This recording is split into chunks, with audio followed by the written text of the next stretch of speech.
اب جب حضور نے کہا نا یہ چابی جس کو دل کرے میں دوں گا، حضرت مولا علی آگے بڑھے کہ حضور مجھے دے دیں، کیونکہ خانہ کعبہ کا چابی بردار ہونا اعزاز تھا، آج بھی اعزاز ہے، قیامت تک کے لیے اعزاز، اللہ کا گھر ہے۔ آپ نے فرمایا علی پیچھے ہو جا، اور آپ نے ایسا ایکٹ کیا اور ایسا فعل کیا اور ایسا عمل مبارک فرمایا، عثمان آ گیا، عثمان آ گیا، عثمان آیا، آپ نے فرمایا خذہ خالدۃ طالدۃ لا یاخذھا الا ظالم۔ عثمان یہ چابی میں تجھے دے رہا ہوں ہمیشہ ہمیشہ کے لیے، خالدۃ طالدۃ، ہمیشہ کے لیے تجھے دے رہا ہوں، ظالم بھی تجھ سے یہ چابی چھینے گا۔ اور ایک وقت آیا جب مروان خانہ کعبہ میں داخل ہوا، اس نے حضرت عثمان کے کسی جو بیٹا تھا یا پوتا تھا اس کے پاس چابی تھی، اس کو بلایا، ادھر آؤ، چابی آئے، چابی پکڑ لی، چھین لی اس سے، اور خانہ کعبے کا تالا کھولنے لگا۔ نہیں کھلا تالا نہیں کھلا۔ اس نے کہا یار ذرا چیک کرو چابی بدل کتنی دے دی؟ اس نے کہا جی چابی یہی ہے۔ کہا پھر یہ کیوں نہیں کھل رہا؟ کہا نہیں کھول رہا۔ کیوں نہیں کھول رہا؟ حضرت عثمان کے شہزادے نے کہا یہ تالا بند کر گئے رسول اللہ قیامت تک کے لیے، میرے باپ کی نسل کے لیے، تو ساری دنیا کے کی ماسٹر لے آ، کوئی تالا کھول نہیں سکتا، کیونکہ تالے کو بھی آرڈر رسول اللہ کا ہی چل رہا۔ انہوں نے کہا اچھا اگر یہ بات ہے ٹیسٹ کرتے ہیں نا بندے تجربہ کار۔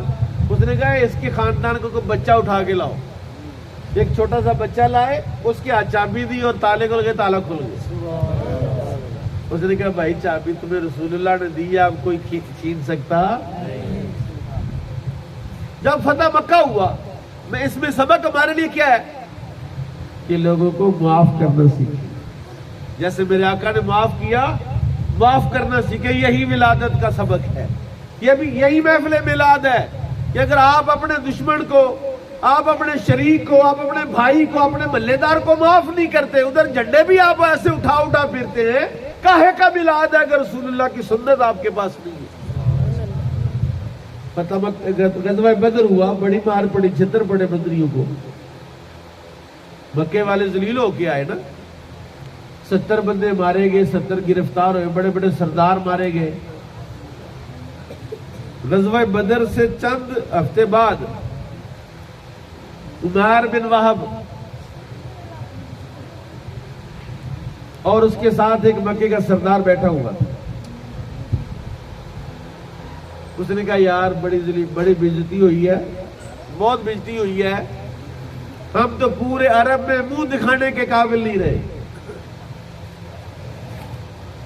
اس نے کہا یار، عمیر کہتا ہے، عمیر بڑا آدمی تھا، اس نے کہا یار اگر میرے اوپر قرضہ نہ ہوتا تو میں ابھی جا کے مدینے میں رسول اللہ کو قتل کر دیتا، قصہ ہی ختم کر دیتا۔ اس سردار نے کہا لو جی بندہ لویا گرم ہے، سیٹم ہے۔ اس نے کہا سارا قرضہ میرا، تیرے بچوں کی تا حیات کفالت میرے ذمہ، جا تو رسول اللہ کو قتل کر دیا۔ صفوان بن امیہ اس کا نام، اس نے پیسے بھی دیے، تلوار بھی دی، تلوار گرم کر کے آگ میں بجھا کے تو وہ لے گیا رسول اللہ کی خدمت میں، مکے مدینے پہنچا، مسجد نبوی کے دروازے پر کھڑا ہے، ادھر مولا علی کی، حضرت فاروق اعظم کی نظر پڑا، میں ایک کتا کدھر آ گیا، جا کے اس کو گریبان سے پکڑا، تلوار اس نے حمائل کی تھی، لٹکائی تھی گلے میں، تلوار سمیت کھینچ کے لایا رسول اللہ کی خدمت میں، اور عمر چھوڑ دے اس کو۔ آپ نے عمیر کدھر آئے؟ عمیر کدھر آئے؟ اس نے کہا حضور میں آیا ہوں آپ قیدیوں کو معاف کر دیں، آپ کا خاندان ہے اور آپ کی برادری ہے، اور آپ کیا جن تلواروں نے ہمارا کیا حال کر دی، آپ نے بس سچی بات بتاؤ کدھر آئے؟ اس نے کہا میں قیدیوں کے بارے میں مذاکرات کرنے کو ان کو چھوڑ دیں۔ آپ نے کہا نہیں سچی بات کرو۔ اس نے کہا نہیں جی اللہ رب کعبہ کی قسم میں اس لیے۔ آپ نے فرمایا اگر تو اس کام کے لیے آیا ہے تو صفوان نے تیرا قرضہ کیوں ادا کیا؟ اگر تم آیا مذاکرات کرنے کے لیے قیدیوں کے لیے تو تیرے بچوں کی کفالت صفوان بن امیہ نے کیوں اپنے ذمہ لی ہے؟ عمیر کہتے ہیں میرا کام ہو گیا. میں نے کہا یہ بات میرے اور صفوان کے علاوہ تو کوئی جانتا ہی نہیں, آپ کو کس نے بتائی ہے؟ حضور نے فرمایا مجھے اللہ نے بتائی. عمیر کہتے ہیں میں سنتا تھا, ہم نے سنا تھا کہ موسیٰ پر وحی آتی تھی, اور میں نے تو اپنی آنکھوں سے دیکھ لیا کہ اللہ نے آپ کو بتا دیا ہے, اللہ نے آپ کو بتا دیا یا رسول اللہ مجھے کلمہ پڑھائے. کلمہ پڑھ لیا, عمیر کو معافی مل گئی, تو قتل کرنے ہے رسول اللہ کو, اور حضور نے اس کو معاف بھی کر دیا, کلمہ بھی پڑھا دیا. مکہ فتح ہوا. صفوان جو ہے وہ مکہ چھوڑ کے بھاگ گیا کہ بھئی عمیر نے تو بتا دیا ہوگا کہ میں نے اتنے پیسے دے کر بھیجا, تو میری خلاصی نہیں.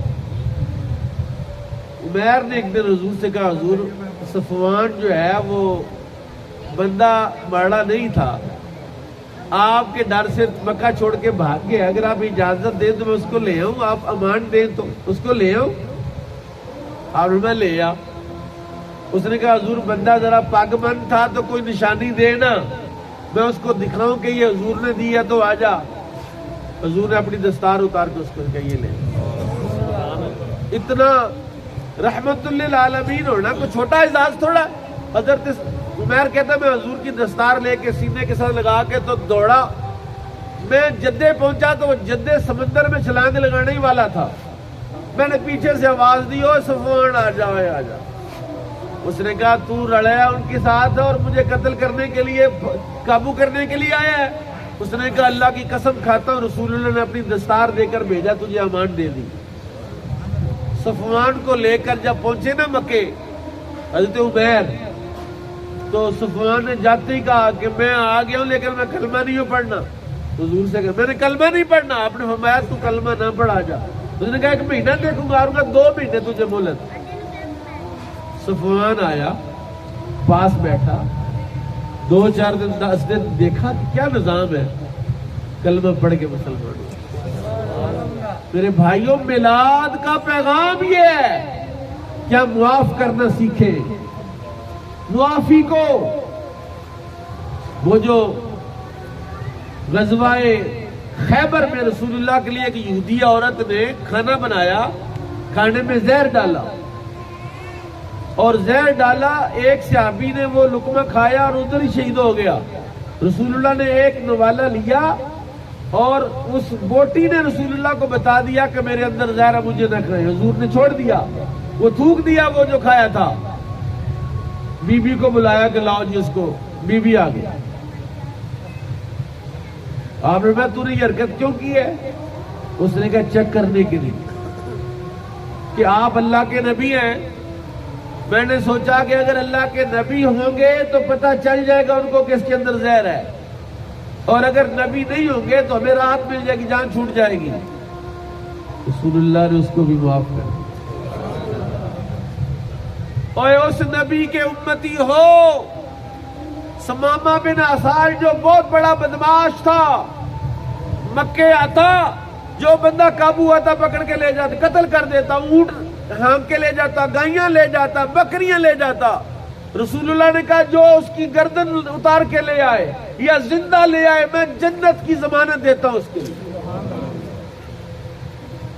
روٹین کا گشت چل رہا تھا, سمامہ کو پکڑ لیا, ان کو پتہ نہیں تھا یہ سمامہ بن اسال ہے, یہ ہے وہ جس پر انعام رسول اللہ نے رکھا ہوا ہے. اس کو پکڑ کے مسجد نبوی لے آئے. آپ نے فرمایا میں نے تو کہا اس کی گردن اتار کے لانا. نے کہا حضور میں پتہ نہیں تھا یہ وہ ہے, اب اتارے. آپ نے نہیں, اب تم نہیں اتارو گے, اب میں اتاروں. اور میں سمامہ کو باندھ دو مسجد کے ستون کے ساتھ, اور پوچھا بتا سمامہ تیرا کیا علاج کرے. سمامہ نے کہا اگر آپ دیت چاہتے ہیں میں اپنے قبیلے کا سارا مال لا کے دے دیتا ہوں, مجھے فدیہ لے لے چھوڑ دیں. اگر آپ مجھے قتل کریں گے تو قاتل کو قتل کریں گے کیونکہ میں نے آپ کے بڑے بندے مارے ہیں, اور اگر آپ مجھے چھوڑ دیں گے تو آپ کا احسان ہوگا. تو رسول اللہ نے کوئی جواب نہیں دیا. اس کے یہ 3 سوال.